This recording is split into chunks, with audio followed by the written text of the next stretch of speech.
The faces of Elmas were determined to stay. Experts were called in to examine the phenomena. They took a slab of the kitchen floor back to their lab, and found that the cement had no evidence of paints or dyes. Then they sealed off the kitchen and windows with wax, and covered the floor in a jacket, and sealed the edges. The kitchen remained untouched for 3 months, until it was reopened. They found the faces had evolved and moved about the floor. They also recorded audio from the kitchen, and found ghostly chatter on the tape. I continue very Professor Hans Bender called the Elmas faces the most important paranormal phenomenon of the century. The faces continue to elude scientific explanation to this day.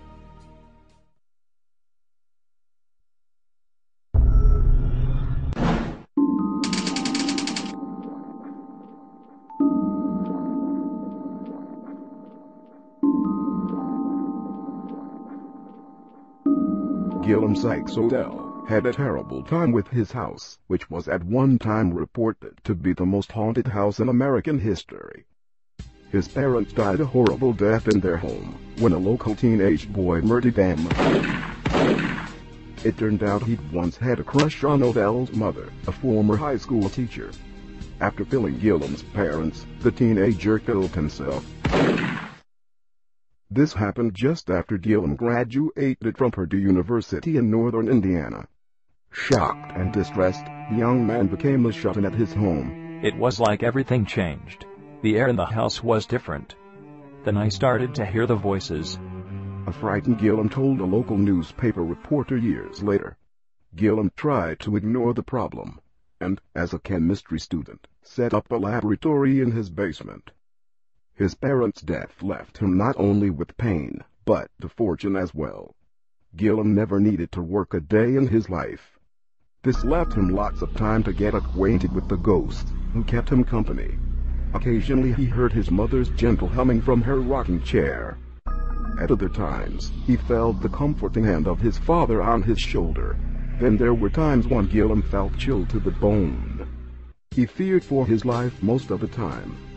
Often he would wake up in the middle of the night and find a kitchen knife balancing above his head on the headboard. He also found himself unable to breathe, as though someone were choking him.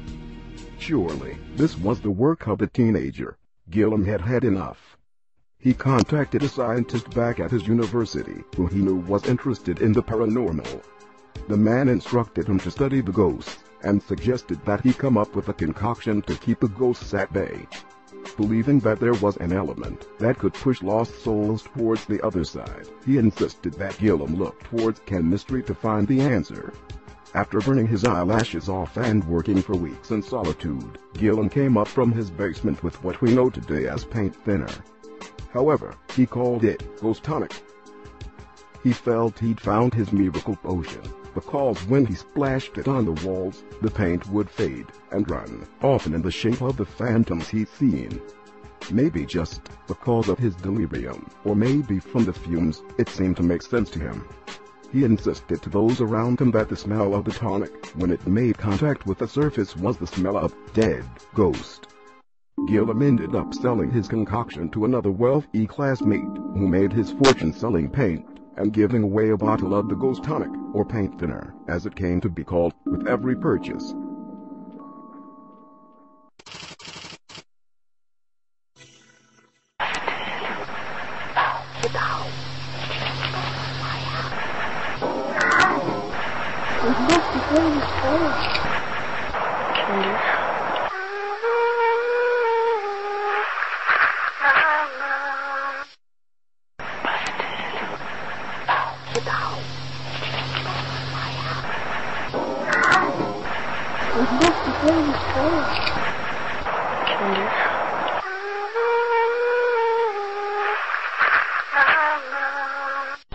Have you joined up by anyone, Nancy, on the other side?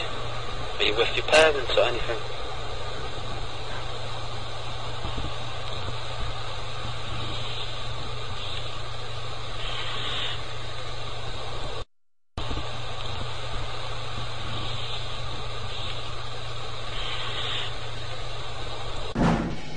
see it themselves. Or you capturing your whole existence.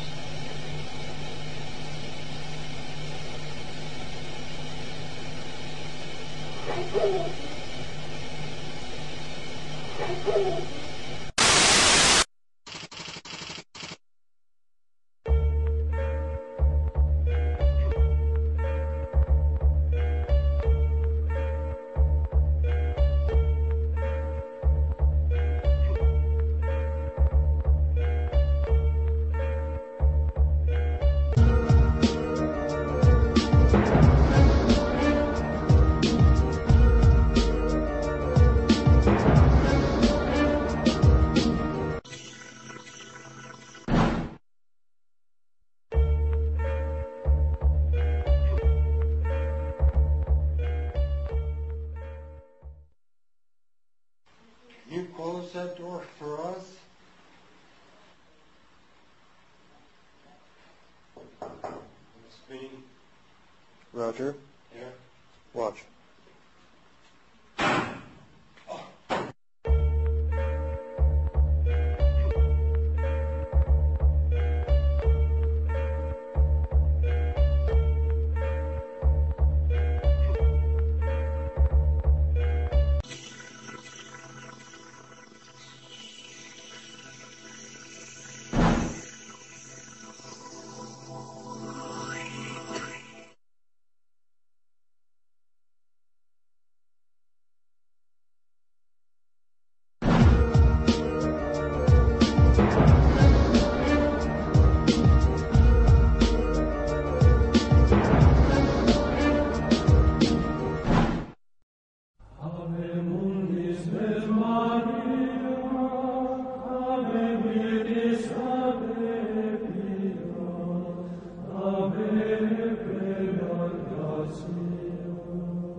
Ademas,